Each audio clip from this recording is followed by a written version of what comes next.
Assalamualaikum warahmatullahi wabarakatuh. Waalaikumsalam Waalaikumsalam warahmatullahi warahmatullahi wabarakatuh. wabarakatuh. Selamat malam dan salam sejahtera bagi kita semua. Pada kesempatan malam hari ini, kami dari kelompok 5 akan mempresentasikan hasil diskusi kami dengan judul Rasionalisme versus Empirisme dalam menyikapi isu kesehatan mental pada mahasiswa. Mata kuliah Filsafat dan Logika, jurusan Kesehatan Lingkungan, Universitas Sriwijaya Angkatan 2025. Dengan dosen pengajar kami yaitu Bapak Muhammad Ridwan Apandi, SPD, MA. Selanjutnya, perkenalkan, nama saya Muhammad Rizky Ramadhani sebagai moderator. Dan di sini anggota saya ada Ananda Atiana Dipa, Gita Ramadhani, Happy Atikasari, Muhammad Rait Raihan, dan Putra Pratama. Langsung saja di slide selanjutnya, yaitu adalah latar belakang yang akan dijelaskan oleh saya sendiri. Kesehatan mental mahasiswa pada saat ini menjadi isu yang sangat penting karena mahasiswa tidak hanya dituntut untuk berprestasi pada akademik dan non-akademik, tetapi juga menghadapi tekanan ekonomi sosial dan lingkungannya. Akibat dari gangguan kesehatan mental ini, banyak yang mengalami stres, kecemasan, depresi, hingga bunuh diri. Melalui filsafat pengetahuan, yaitu rasionalisme dan empirisme, kita bisa melihat masalah ini dari sisi logika maupun dari sisi data nyata. Dengan begitu, analisisnya lebih lengkap dan komprehensif. Selanjutnya yaitu adalah rasionalisme yang akan dijelaskan oleh Muhammad Rait Raihan. Kepada Muhammad Rait Raihan dipersilakan. Oke, terima kasih banyak. Di sini saya akan menjelaskan tentang rasionalisme. Tapi sebelumnya itu, aku akan menjelaskan tentang apa sih itu rasionalisme. Jadi rasionalisme itu tuh merupakan paham filsafat yang mengatakan bahwa akal adalah alat terpenting dalam memperoleh pengetahuan dan mengetes pengetahuan. Jadi rasionalisme itu mengajarkan bahwa pengetahuan diperoleh dengan cara berpikir. Alat dalam berpikir adalah kaidah-kaidah logis dan kaidah-kaidah logika. Nah, kita masuk ke dalam PPT tersebut. Apa sih itu rasionalisme dan contohnya? Jadi rasionalisme menekankan bahwa kebenaran bisa dicapai oleh akal atau logika yang saya sebutkan tadi. Terus cara berpikir deduktif dari inspirasi umum menuju kasus khusus. Nah, contohnya itu meski seseorang tidak mengalami depresi, ia bisa menyimpulkan secara logis bahwa stres yang berlebihan pasti akan mengganggu konsentrasi belajar mahasiswa. Itu pun rasionalisme itu memiliki kelebihan dan kelemahannya. Kalau kelebihannya itu pendekat ini adalah konsisten dan bisa meramalkan kemungkinan dampak. Tapi kelemahannya itu rasionalisme cenderung abstrak, kurang mempertimbangkan data nyata dan bisa menghasilkan generasi yang terlalu luas. Selanjutnya. Baik, terima kasih kepada Rait Raihan atas penjelasan slide rasionalisme. Selanjutnya pada slide keempat yaitu adalah empirisme yang akan dijelaskan oleh Putra Pratama. Baik,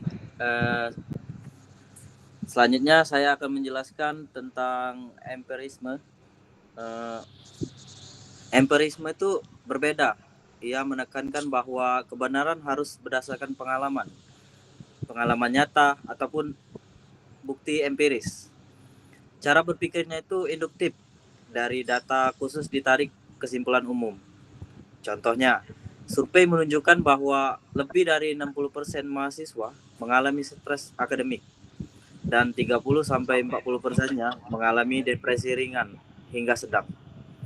Mengalami depresi ringan hingga sedang, dari data ini kita bisa menyimpulkan bahwa kesehatan mental mahasiswa adalah masalah serius. Kelebihan empirisme hasilnya jelas, terukur, dan bisa jadi dasar kebijakan. Tetapi kelemahannya sangat bergantung pada metode penelitian.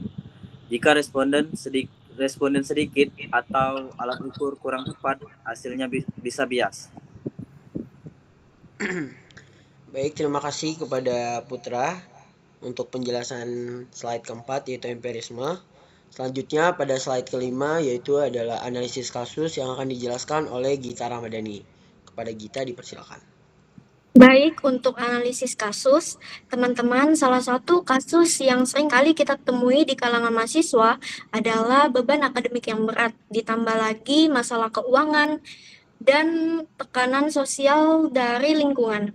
Hal ini seringkali membuat banyak mahasiswa merasa stres, kelelahan secara emosional, bahkan sampai mengalami depresi ringan. Kalau kita melihat dari sudut pandang rasionalisme, secara logis kita dapat menyimpulkan bahwa stres terus-menerus pasti akan berdampak buruk bagi kualitas hidup, sekaligus dapat menurunkan prestasi akademik. Sementara dari sudut pandang empirisme, data survei kesehatan mental menunjukkan bahwa tingkat stres dan depresi di kalangan mahasiswa memang cukup tinggi. Artinya, kedua pendekatan ini, rasionalisme dan empirisme, memang memiliki sudut pandang yang berbeda, akan tetapi saling melengkapi dalam memahami permasalahan mahasiswa. Baik, terima kasih kepada Gita atas penjelasan pada slide kelima yaitu adalah analisis kasus. Selanjutnya slide ke-6 yaitu adalah sintesis yang akan dijelaskan oleh Ananda Atia. Kepada Ananda Atia dipersilakan.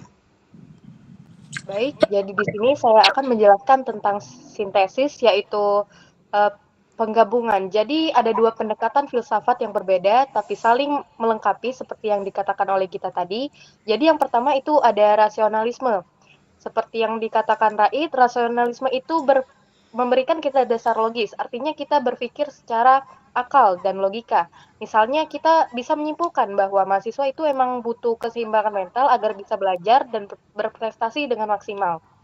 Jadi, ini adalah landasan berpikir secara teori. Yang kedua, empirisme. Seperti yang dibahas oleh Putra tadi, empirisme ini menekankan pada bukti yang nyata. Jadi tidak hanya menggunakan logika, tetapi juga dinilai dari penelitian, survei, dan pengalaman langsung di lapangan. Dengan ini, kita bisa membuktikan bahwa keseimbangan mental benar-benar berpengaruh terhadap performa mahasiswa. Nah, yang ketiga, kombinasi. Jadi kalau keduanya digabung, hasilnya adalah pemahaman yang lebih komprehensif. Jadi bukan hanya teori yang kuat, tetapi ada bukti nyata yang lebih mendukung. Ini juga membuat kesimpulan kita lebih meyakinkan dan seimbang. Yang terakhir itu solusi. Jadi dengan penggabungan atau sintesis ini, kita itu bisa membuat program atau solusi yang berbasis logika sekaligus didukung oleh data nyata.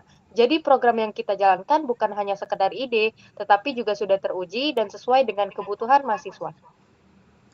Oke, baik. Terima kasih kepada Ananda Atia atas penjelasan di slide ke-6 yaitu adalah sintesis. Selanjutnya pada slide ke-7 yaitu kesimpulan yang akan dibacakan oleh Hevi Atikasari. Kepada Hevi dipersilakan.